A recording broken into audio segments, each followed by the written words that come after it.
perform the operation by hand, then use a calculator to check your work. So in this first problem we have -4/9, and that's being multiplied to -15/16. And notice that we know it's multiplication because that -4/9 is jammed up right next to those parentheses. That's that thing called juxtaposition. Whenever we see things rammed up right next to each other with no other operation sign, we know it's multiplication. So I'm just putting a little multiplication dot there just to remind us of that. Because we're multiplying two negatives, a negative times a negative will always give us a positive. So we can go ahead and write that positive sign down here. Okay? Now our sign is taken care of, so now all we have to do is work with multiplying the fractions.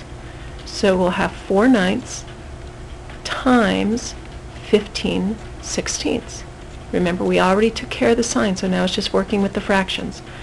So when we do our multiplication, rather than multiplying straight across and then having these big numbers that we need to simplify, let's just do the simplifying before we do our multiplication. So look for common factors here on the diagonals. So here with 4 and 16, the greatest common factor is 4. So we're going to write this as 4 times 1, and we're going to write 16 as 4 times 4. We're going to rewrite each of those numbers in their factored form, showing it as a multiplication problem, and then I can just cross out that common factor of 4.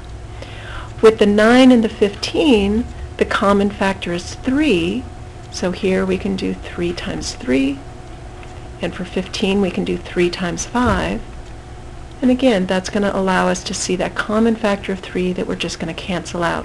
Now to do the multiplying, we just multiply whatever's left.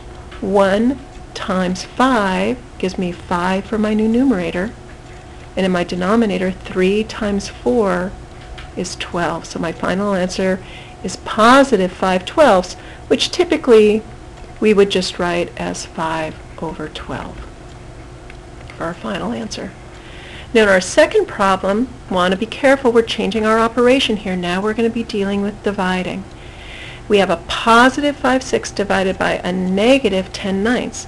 Well, a positive divided by a negative, just like with integers, when I'm doing that division with fractions, if one is positive and one is negative, my final answer is going to be negative. That's always going to be true. A positive divided by a negative will always give us a negative. Now that I've got the sign taken care of, I can just deal with the fractions. 5/6 divided by 10/9. Well, remember how we divide fractions? We multiply by the reciprocal. So 5/6 times, remember the reciprocal, we flip the fractions over, the second fraction, times 9/10. And now let's do the same thing in terms of looking for our common factors. So with 5 and 10, my common factor is going to be 5. 5 times 2 and 5 times 1. My 5s will cancel out. With my 6 and 9, 3 is the greatest common factor. 3 times 2 and 3 times 3, and then we can see those 3's cancel out. And now I just multiply whatever's left. 1 times 3 gives me 3 for my numerator, and in my denominator I have 2 times 4 to give me 4 for my denominator. So my final answer is negative 3/4. Remember, we had put that negative down at the beginning so that way we were sure not to lose our sign. So let's check our answers using the calculator. So here's our calculator. Let me clear it out. Our first problem we had was -4/9 times -15/16. So negative, remember using our negative sign here, 4/9. So we're going to need to use the fraction key right here.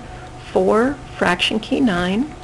And this one we were doing multiplication of -15/16. So there's the 15. Fraction key tells it I'm going to the denominator now with the 16. And when I press enter, there's my positive 5/12. Now for the second one, remember we were doing division on that one, so let's clear this out. We had 5/6, so 5, fraction key, 6. Now we're doing division with -10/9. And notice we don't have to worry about the reciprocal when we put it in the calculator. The calculator will take care of that work for us. When we press enter, there's the -3/4 that we were expecting to see.